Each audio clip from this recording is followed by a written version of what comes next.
بما علمتنا وعلمنا ما ينفعنا وزدنا علما وبارك لنا في علمنا وارزقنا الإخلاص في القول والعمل كاملا ونسألك اللهم علما نافعا لا ينسى وتوفيقا دائما وصحة ويقينا آمين يا رب العالمين.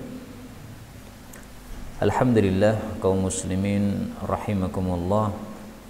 Hari ini 12 Rabiul Awal 1443 kita lanjutkan pengajian kitab Mukhtasar Al-Jami' As-Saghir dan kita masih membahas huruf alif. Hadis 311. Faqala al-muallif hafizahullahu ta'ala wa nafa'ana bihi wa bi'ulumihi fid dharain amin.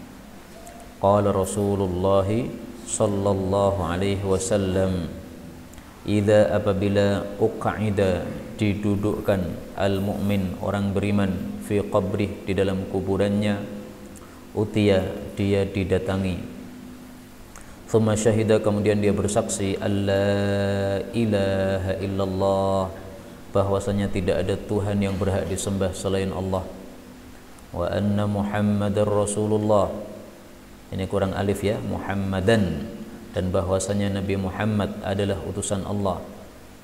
Fadzalika qauluhu, maka itulah kalam Allah dalam Al-Qur'an, yuthabbitullahu alladhina amanu bilqawli tsabit, meneguhkan Allah itu terhadap orang-orang beriman dengan perkataan yang teguh. Hadis ini riwayat Kha, yaitu Imam Bukhari. Hadis ini menunjukkan bahwasanya orang beriman nanti setelah mati di dalam kuburnya akan didudukkan. Setelah itu didatangi malaikat mungkar nakir. Setelah itu ditanya 3 pertanyaan. Siapa Tuhanmu, marrabbuka, siapa agamamu, madinuka, siapa nabimu, man nabiyuka. Nah, maka jawabannya adalah la ilaha illallah Muhammadun Rasulullah. Nah, kok orang beriman bisa menjawab seperti itu? Itu karena yuthabbitullah, Allah teguhkan orang-orang beriman sehingga bisa menjawab. Karena kalau tidak diteguhkan oleh Allah, tidak akan bisa menjawab. Kenapa tidak bisa menjawab? Karena yang datang ini 2 malaikat yang ngeri. Ini, mari kita lihat bagaimana bentuknya malaikat mungkar nakir, ngeri sekali. Azraqani, 2 malaikat yang biru-biru. Idza qubiral mayyit, apabila mayit telah dikubur, atahu malakani, datang kepadanya 2 malaikat. Aswadani, yang hitam-hitam, azraqani, yang biru-biru. Jadi warnanya hitam sama biru, mengerikan. Yuqalu li ahadihimal munkar, salah satunya diberi nama malaikat munkar, walil akhar an-nakir, yang kedua disebut malaikat nakir. Nah, kemudian keduanya bertanya tentang apa yang sudah saya jelaskan tadi.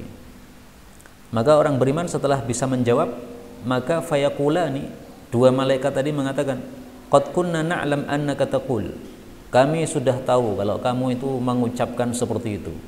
Jadi maksudnya kamu di dunia kamu itu beriman, saya tahu ya. Kamu dulu juga mengucapkan kalimat begitu.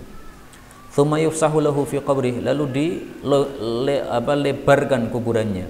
Sab'una dzira'an, 70 hasta. 1 hasta ini kan setengah meter ya. Berarti berapa? 35 meter luasnya kuburan masing-masing orang beriman. Fi sab'in kali 70. Tsumma yunawwar lahu, kemudian disinari kuburannya. Tsumma yuqal, kemudian dikatakan, nam, silahkan tidur di kuburan, okay, nyaman. Fayaqul, maka si mayat ini mengatakan, arji' ila ahli fa ukhbirhum, saya pengen pulang ke rumah, saya ingin kabari keluarga-keluarga saya bahwasanya enak di kuburan ya, ada kenikmatan di sini. Fayaqulani, maka keduanya mengatakan, nam, kamu tidur saja, kanaumatil arus, seperti tidurnya pengantin baru, alladzi la yuqidhuhu illa ahabbu ahli ilaih, yang tidak dibangunkan kecuali oleh keluarga yang paling dia cintai. Hatta yab'atsahullah min madja'ihi dzalik, sampai dibangkitkan oleh Allah dari tempat kuburan tersebut. Ini kasusnya orang-orang beriman. Kemudian beliau menyebutkan bagaimana kasusnya orang-orang munafik. Nah, dia ditanya itu tidak bisa menjawab, akhirnya fala yazalu fiha mu'adzaban, tidak henti-hentinya di dalam kuburan dia disiksa oleh Allah Subhanahu wa taala.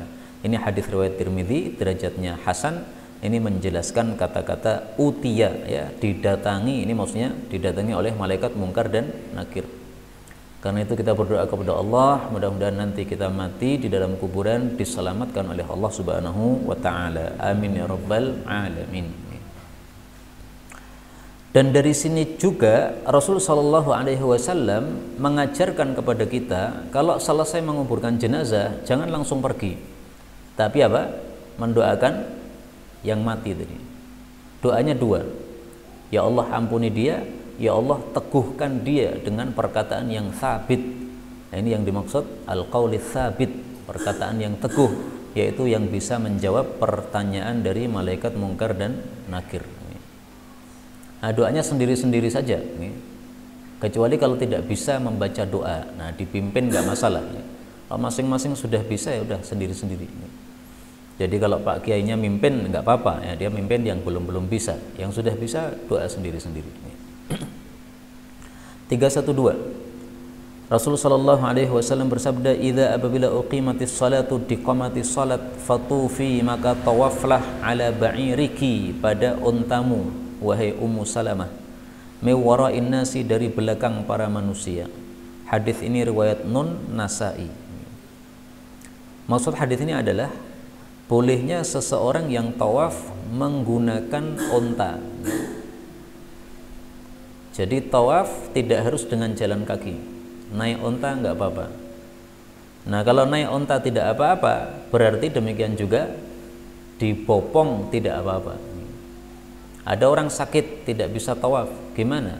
Nah, biasanya membayar orang, bukan bayar supaya dia tawaf, bukan ya, tapi bayar orang untuk membopong dia. Nah, kemudian diangkut dengan apa? Bopongan begitu. Nah, kemudian dia ditawafkan. Terlalu besar. Tapi sekarang ini ada pemikiran baru, Pak. Katanya tawaf itu nanti akan dibuat kereta. Jadi orang naik kereta saja, nanti keretanya yang muter. Dia hanya duduk saja di situ. Nah, ini aneh-aneh kayak begini. Biasanya untuk para pemimpin, para presiden mungkin. Orang-orang rakyat seperti kita ya masih tawaf seperti biasa. Nah, tapi Pak Jokowi dan sebagainya misalnya, nah, tawafnya dibuat khusus naik kereta keliling sendiri. Nah, kalau begini-begini saya nggak cocok. Manusia itu semestinya di hadapan Allah Subhanahu wa taala sama rata. Ini ibadah haji menyamaratakan antara siapapun manusia, mau raja, mau presiden, mau rakyat, semuanya berkumpul bersama, pakaiannya sama. Pakaiannya disuruh sama itu kan supaya sama rata kan. Maka tidak ada kekhususan bagi para pemimpin atau para kepala negara tawafnya apa khusus ini. Adapun sah atau tidaknya ya zahirnya sah, cuma kok aneh-aneh gitu. Hadis 313, idza uqimatis shalah, apabila telah diqamatis salat, fakabbir, maka takbirlah, thumma qra, kemudian bacalah, ma tayassara, apa yang mudah, minal Qur'an, dari Al-Qur'an, thumma rka', kemudian rukuklah, hatta tatma'inna raki'an, sehingga kamu tuma'ninah dalam keadaan rukuk, thumma rfa', kemudian angkatlah, maksudnya i'tidal, hatta ta'tadila qa'iman, sehingga kamu lurus berdiri, thumma sujud, kemudian sujudlah, hatta tatma'inna sajidan, sehingga kamu tuma'ninah sujud, thumma rfa', kemudian angkatlah, maksudnya duduk di antara dua sujud, hatta tatma'inna jalisan, sampai kamu tuma'ninah duduk, thumma sujud, kemudian sujudlah, hatta tatma'inna sajidan, sampai kamu tuma'ninah sujud. Ini sujud yang kedua ya. Thumma f'al, kemudian lakukanlah dzalika atau if'al dzalika, lakukanlah hal itu, fi salatika kulliha, pada salatmu semuanya. Hadis ini qaf muttafaqun alaih. Dan hadis ini semestinya dihapus dari buku ini karena sudah lewat kemarin. Masih ingat Pak ya? Hadis yang kemarin hadis berapa itu? Itu kemarin kalau nggak salah idza staqbaltal qiblah, kalau kamu itu sudah menghadap ke arah kiblat, fakabbir, maka takbirlah kamu. Nah, itu hadis sudah lewat hadisnya, yaitu hadis 274. Kalau kamu sudah menghadap ke arah kiblat, takbirlah, bacalah Quran yaitu Al-Fatihah dan seterusnya itu. Nah, memang buku ini ada kekurangannya, yaitu beberapa hadis yang semestinya dihapus karena maknanya sama, tapi masih belum saya hapus. Sehingga ini saya kasih tanda merah untuk naskah ini. Ini maksudnya adalah ini hadis yang semestinya dihapus untuk cetakan berikutnya. Untuk cetakan yang antum cetak ini masih cetakan naskah pertama. Nah, nanti naskah kedua insya Allah sudah kita hapus hadis-hadis yang semakna. Karena tujuan kitab ini adalah meringkas dari kitab Al-Jami'us Shaghir. Karena saya lihat kitab Jami'us Shaghir itu hadisnya banyak yang terulang, atau mungkin tidak terulang tapi maknanya sama. Sahabatnya beda tapi maknanya sama, kayak ini tadi ya, ini sahabatnya berbeda, di sini Abu Hurairah, sementara yang sebelumnya mungkin bukan Abu Hurairah atau takhrijnya yang berbeda, tetapi maknanya isinya sama. Karena itu saya di sini cuma berikan satu komentar saja ya. Kata-kata iqra, bacalah, ma tayassar, apa yang mudah dari Al-Qur'an, ini dijadikan dalil oleh madhab Hanafi bahwasanya sholat itu tidak harus membaca Al-Fatihah. Yang penting surat yang mudah bagi kita. Karena di sini disebutkan ma tayassar, apa yang kamu mudah, apa yang mudah bagi kamu. Berarti tidak wajib Al-Fatihah. Andaikan seseorang setelah Allahu Akbar kemudian membaca Al-Ikhlas misalnya, karena dia bisanya Al-Ikhlas, maka sah. Atau dia memang pilih Al-Ikhlas, Al-Fatihah bisa, tapi dia pilih Al-Ikhlas, itu dalam mazhab Hanafi sudah sah. Tapi menurut mayoritas para ulama, ini hadis tidak bisa dijadikan dalil seperti itu. Kenapa? Karena pada hadis sebelumnya yang kemarin kita baca, hadis 274 itu tadi, itu disebutkan secara tegas, tsumma qra, bacalah bi ummil Quran, surat Al-Fatihah. Nah, maka kata-kata ummil Quran itu penjelasan dari kata-kata ma tayassar, apa yang mudah. Yang mudah itu maksudnya apa? Surat Al-Fatihah. Sehingga tidak bisa diganti dengan surat-surat yang lain. Maka ringkasnya Al-Fatihah adalah rukun. Kalau tidak dibaca dalam sholat, sholatnya tidak sah kecuali yang diperkecualikan. 314. Idza uqimatis shalah, apabila telah diqamatis salat, fala ta'tuha, maka janganlah mendatangi salat, wa antum tas'auna, sementara kalian itu berjalan cepat. Wa'tuha, datangilah salat, wa antum tamshun, sementara kalian itu berjalan biasa. Wa alaikumus sakinah, dan lazimilah tenang. Fama adraktum, maka apa yang kalian dapati dari salatnya imam, fasallu, maka salatlah. Wa ma fatakum, dan apa yang melewati kalian, maksudnya terlambat ya, fa'atimmu, maka sempurnakan. Hadis ini qaf muttafaqun alaih. Ini hadis juga saya kasih tanda merah. Maksudnya ini untuk cetakan berikutnya dihapus karena sudah terlewat. Kemarin sudah kita bahas, dan kemarin kita sudah jelaskan ada dua perselisihan pendapat ulama. Pertama pada kata-kata tas'aun, kalian berjalan cepat. Bolehkah seseorang menuju ke masjid untuk sholat jamaah jalannya agak dicepetin karena dia mendengar qomat, atau karena dia mendengar imamnya sudah membaca surat, nah maka dia agak cepetan supaya tidak terlambat. Menurut Imam Malik rahimahullah, boleh berjalan cepat, yang penting wa alaikumus sakinah, ketenangan masih menyertai kita. Tapi kalau sampai lari, apalagi sampai tersandung-sandung, sampai sandalnya jebat, nah itu yang tidak boleh. Tapi kalau sekedar mempercepat langkah biasa, nggak ada masalah. Tapi pendapat yang lain mengatakan tidak boleh mempercepat, bolehnya tamsun, berjalan biasa. Kalau saya pribadi cenderung pendapatnya siapa? Imam Malik, karena di sini Nabi mengatakan wa alaikumus sakinah. Jadi intinya pada ketenangannya, sehingga tidak sampai ngos-ngosan, tidak sampai lari terbirit-birit yang menyebabkan orang pada noleh. Kemudian perselisihan kedua, kata-kata fa'atimmu, dulu sudah kita jelaskan ada riwayat faqdu. Nah, bedanya faqdu dengan fa'atimmu, kalau kita menggunakan riwayat fa'atimmu, berarti orang yang sholatnya terlambat, maka rakaat pertama bagi dia adalah rakaat yang dia masuk bersama imam itu. Adapun kalau kita menggunakan riwayat faqdu, maka berarti rakaat pertama bagi orang yang makmum masbuk itu adalah rakaat yang akan dia lakukan nanti setelah imamnya salam. Sehingga kalau saya salat maghrib 3 rakaat kan, rakaat pertama saya terlambat.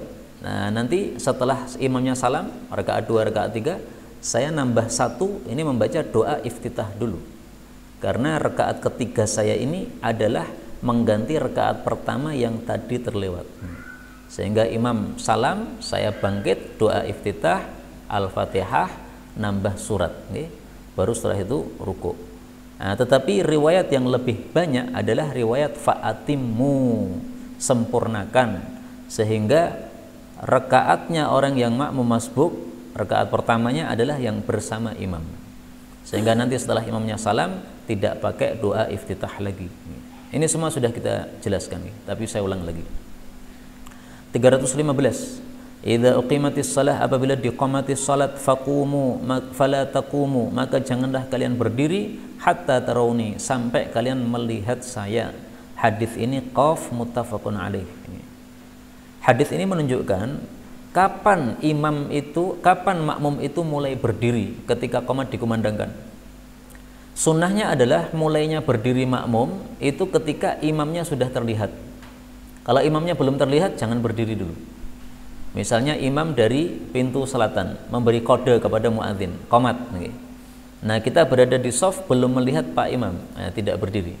Begitu Pak Imam lewat, nah kita sudah melihat beliau, berarti baru apa? Berdiri.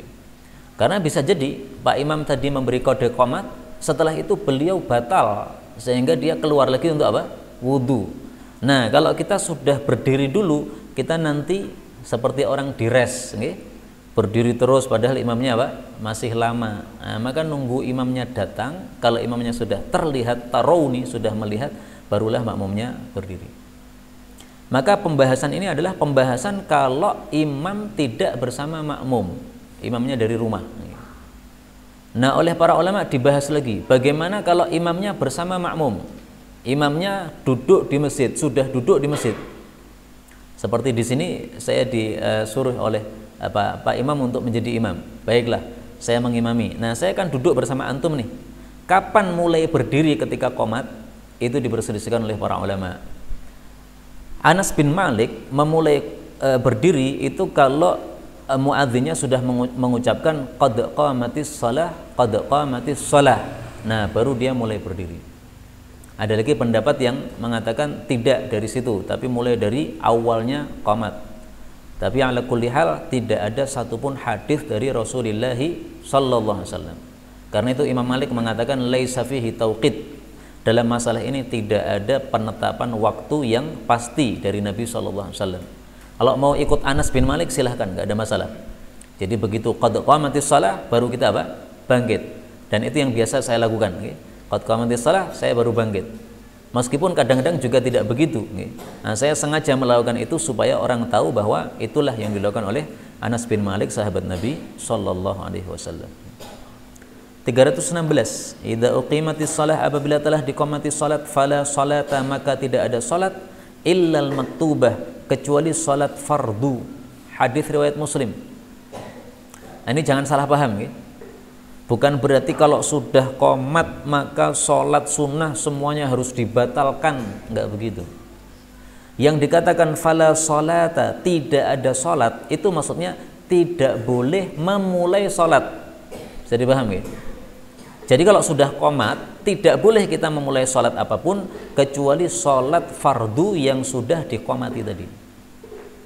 Adapun kalau kita sudah dalam kondisi sholat, melanjutkan sholat nggak ada masalah. Karena sebagian orang ada yang salah paham, Mbak. Sehingga kalau ada orang yang sholat sunnah belum selesai dan sudah qomat, dia melanjutkan sholat sunnahnya, itu diejek. Katanya nggak paham hadis ini, katanya menyelisih hadis ini. Nggak menyelisih. Imam Nawawi menjelaskan, fala sholata, tidak ada sholat, maksudnya la syuru'a fi sholatin, tidak boleh memulai sholat illal maktubah, kecuali sholat fardu. Tapi kalau hanya melanjutkan sholat nggak ada masalah. Karena itu ringkasnya saja, orang yang sedang sholat sunnah kemudian mendengar qomat, itu ada dua kemungkinan. Kemungkinan pertama dia bisa melanjutkan karena sholatnya tinggal sedikit, silahkan lanjutkan. Kemungkinan kedua dia tidak mungkin melanjutkan karena kalau melanjutkan pasti terlambat. Nah silahkan sholatnya dihentikan, berpindah pada sholat fardu. Misalnya antum lagi Allahu Akbar, ternyata sudah qomat, jangan dilanjutkan karena kalau dilanjutkan pasti apa? Terlambat. Tetapi kalau kita sudah rakaat yang kedua, nah, hampir selesai kan, nah, lanjutkan, nggak usah dibatalkan, nggak usah. Itu ringkasannya. 317. Idza uqimatis shalah, apabila telah diqamati salat, wa ahadukum shaim, sementara salah satu kalian sedang puasa, falyabda bil asya, maka hendaklah dia memulai dengan asya. Asya artinya makan malam. Jangan salah baca.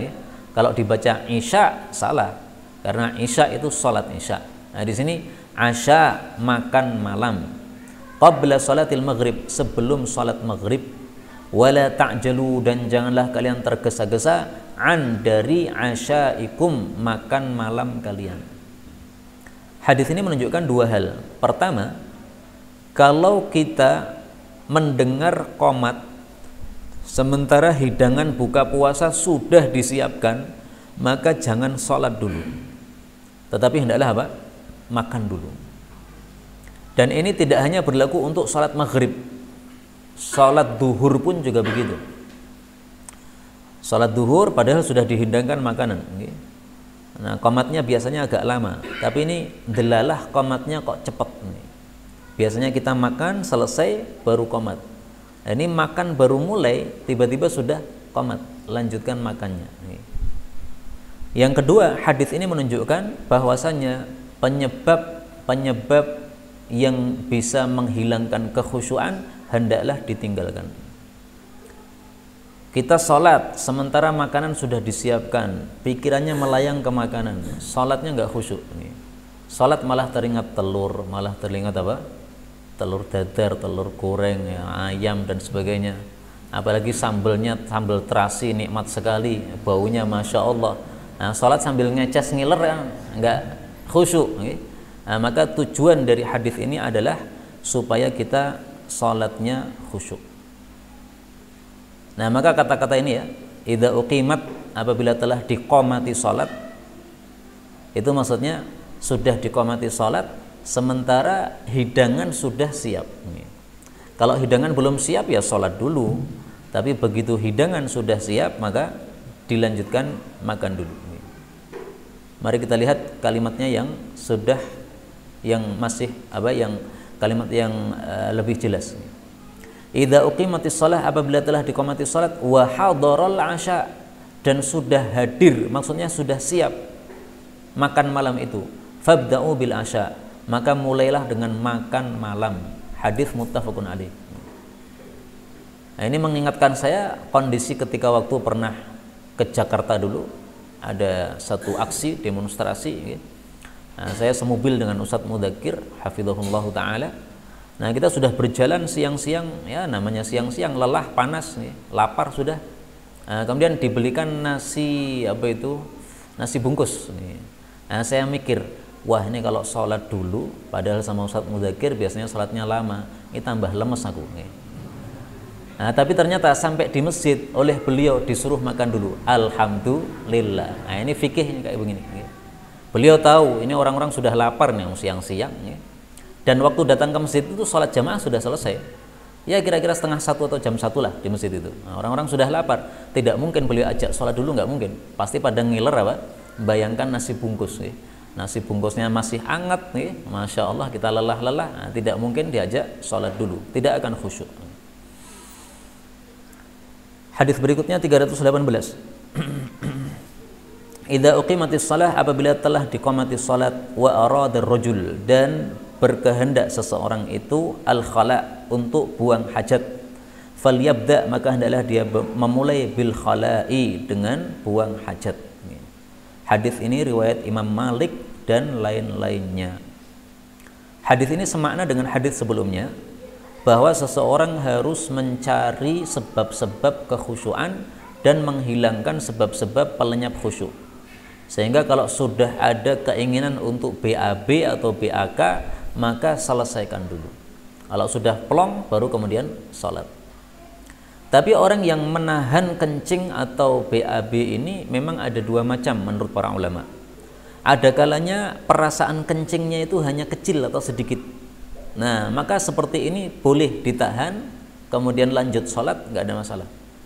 Tapi ketika kencingnya sudah dahsyat, sampai kebeletnya betul-betul, nah itu tidak boleh melakukan sholat. Meskipun kamar mandinya antrilah. Tapi ketika kita melihat, wah kamar mandinya kok antri, sebenarnya saya pengen pipis ini, tapi hanya kecil sedikit. Yang kalau kita sholat itu masih bisa sholat dengan khusyuk, dan nanti kita bisa pipisnya setelah sholat, itu nggak apa-apa. Nah, para ulama kok membagi dua seperti ini, apakah ada dalilnya? Ada. Karena para ulama itu saya nggak pernah nemukan ulama ngawur itu nggak ada. Namanya ulama itu apa? Pasti berilmu. Nah, mereka mengambil dalil hadis ini. Rasulullah bersabda, la salata bihadrati ta'am.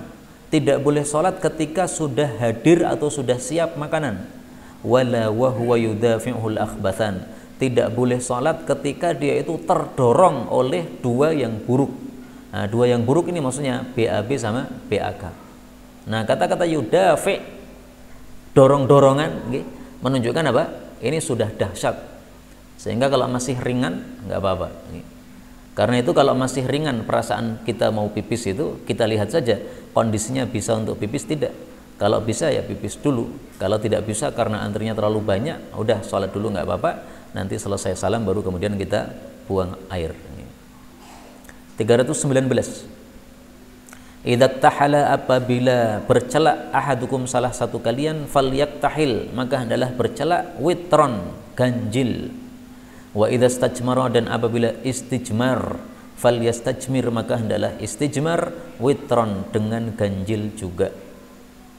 Hadis ini membahas dua hal. Pertama, bercelak. Bercelak hendaklah ganjil.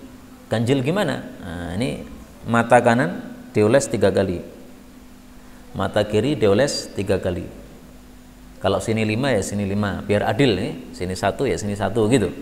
Jadi ganjil maksudnya per matanya, setiap matanya dibuat ganjil. Ada satu hadis yang dhaif tetapi maknanya sahih. Rasul sallallahu alaihi wasallam kana yaktahilu, adalah beliau itu biasanya bercelak fi hadhihi, kana lahu mukhalah, Nabi itu punya alat celak, yaktahilu minha, beliau bercelak darinya, kullalailatin, setiap malam, thalathan fi hadhihi, 3 pada mata kanan ini, wa thalathan fi hadhihi, dan 3 pada mata kiri ini. Ini hadis riwayat Tirmidzi, derajat sanadnya memang dhaif jiddan, tetapi maknanya sahih berdasarkan hadis ini tadi, falyaktahil witran, hendaklah bercelak dalam bilangan ganjil. Nah, ganjil itu masing-masing matanya, sini 3, sini 3, sini 5, sini 5, supaya adil. Adapun kata-kata ini kullalailatin, setiap malam, ini juga sahih dari hadis yang lain. Mari kita lihat hadisnya yang sahih. Rasul sallallahu alaihi wasallam bersabda, iktahilu bil ithmit, alaikum bil ithmit, selalulah memakai celak ithmit indan naum, pada saat mau tidur, fa innahu yajlul basar, karena dia itu bisa menajamkan mata, wa yumbitu sya'ar, dan menebalkan rambutnya mata. Hadis ini riwayat Ibnu Majah, derajatnya sahih. Nah, maka termasuk sunnah Nabi adalah bercelak sebelum tidur. Kalau orang Indonesia bercelaknya bangun tidur, Bang. Habis tidur gitu, mandi kemudian apa? Bercelak. Nah, kalau Nabi bercelaknya malah sebelum tidur. Karena tujuannya bercelak ini adalah supaya matanya tajam. Nah, maka kalau mata dikasih celak kemudian tidur, ini nanti akan memberikan proses untuk mata kita pada kondisi kita tidur. Nah, maka bangun-bangun sudah jelas atau menjadi semakin jelas matanya. Nah, ithmit itu apa? Ithmit itu kata guru saya Syekh Walid hafizahullahu ta'ala, itu adalah batu celak yang sudah terkenal, namanya batu celak ithmit, warnanya merah tidak hitam, kata beliau. sehingga saya nggak tahu apa celak ismit yang kayak apa, nggak tahu. Ketika saya umrah, saya beli kepada orang-orang pinggir jalan itu, Pak beli ismit nih. Nah dikasih celak, tulisannya ismit nih. Tapi saya nggak ngerti itu ismit beneran atau enggak, karena cuma murah 5.000 rupiah nih. Dan menurut saya bukan ismit itu. Namanya aja ismit gara-gara apa? Ada hadis ini supaya laku. Nih. Karena di mana-mana ya orang nyebutnya ismit, warnanya hitam. Kata guru saya warnanya tidak hitam tapi warnanya merah. Nih. Wallahu a'lam bishawab. Dan ternyata cara menggunakan celak itu tidak dioleskan di pinggir, tetapi dimasukkan di dalam mata, sehingga jadi perih. Nah ketika perih akan keluar air kan. Nah keluar air itu berarti membersihkan kotoran-kotoran pada mata. Nanti begitu bangun tidur itu sudah sangat nikmat sekali pandangan mata kita. Adapun istijmar ini sudah pernah kita bahas. Ada dua makna. Masih ingat gak? Makna pertama adalah membersihkan dari BAB atau BAK dengan batu, dari kata-kata jamroh. Jamroh itu apa? Batu-batu kecil, melempar jumroh atau melempar jamroh, batu-batu kecil. Nah, maka kalau istijmar hendaklah witron. Nah, witron ini minimalnya 3 kali.